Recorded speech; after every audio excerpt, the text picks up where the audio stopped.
Hey guys, it's the Coaster Battleman here bringing you an awesome video. The top 5 defunct roller coasters at Kings Island. And this park has never really had that many defunct roller coasters. It has had 6 defunct roller coasters, but these were the 5 that were kind of like the major coasters that I've heard of that are on this list. There is some steel coaster that I left off this list. I didn't really know much about it, so I decided to take it off the list.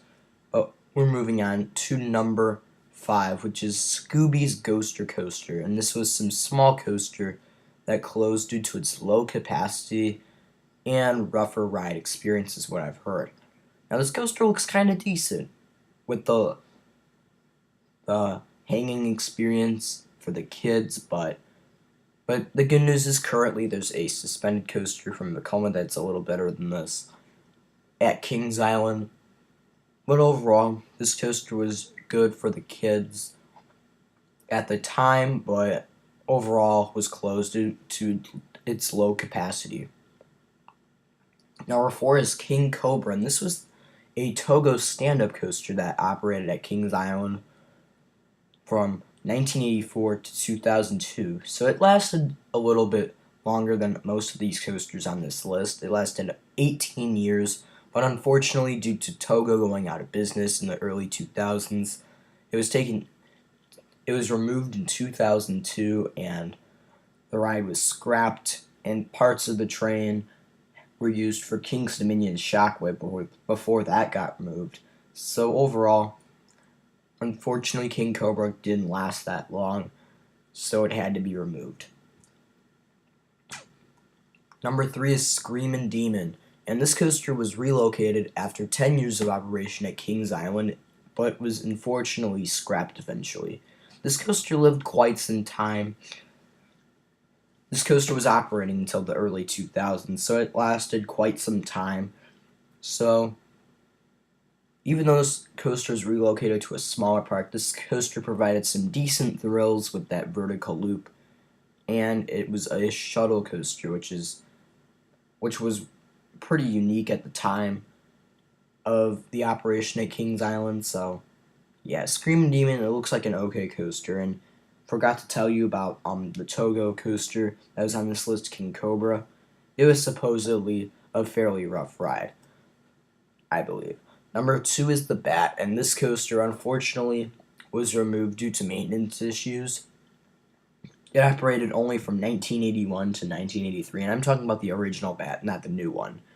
So, the original Bat was removed to maintenance issues, and this was the first ever suspended coaster, which is a pretty cool fact, but due to several maintenance issues and several breakdowns and issues about maintenance, this coaster was unfortunately removed after the 1983 season, after only operating for 3 years, from 1981 to 1983. So, the good news is that this coaster was replaced by the first coaster to feature 6 inversions, Vortex, and it still operates at Kings Island today if you want to check it out. And number 1 is Son of Beast, and this is probably the best coaster on this list due to its massive height, length, and speed. This coaster had a very long ride time and a massive drop. This coaster, if it was RMC'd, that would have been awesome. If this coaster was RMC, this could have potentially been the best coaster in the world, but unfortunately, due to several incidents and overall, due to just several incidents with the ride, like injuries to people and stuff, this coaster's vertical loop had to be removed at the end of the 2006 season, and then at the end of the 2009 season, Son of Beast was closed for good. And this coaster just grew rougher and rougher over time, so I just wish this coaster was RMC'd. But the good news is Banshee was a great coaster to replace this ride. It's one of the best B&M inverts in the world, so. But it's a crazy what if this coaster was RMC'd, because RMC existed in 2012 when this coaster was being removed. They could have potentially RMC'd this coaster, and it could have opened in like 2014. That would have been insane. if Cedar Fair worked with RMC and RMC Son of Beast. That's just a crazy what if for you, but thank you for watching. Stay tuned for more videos.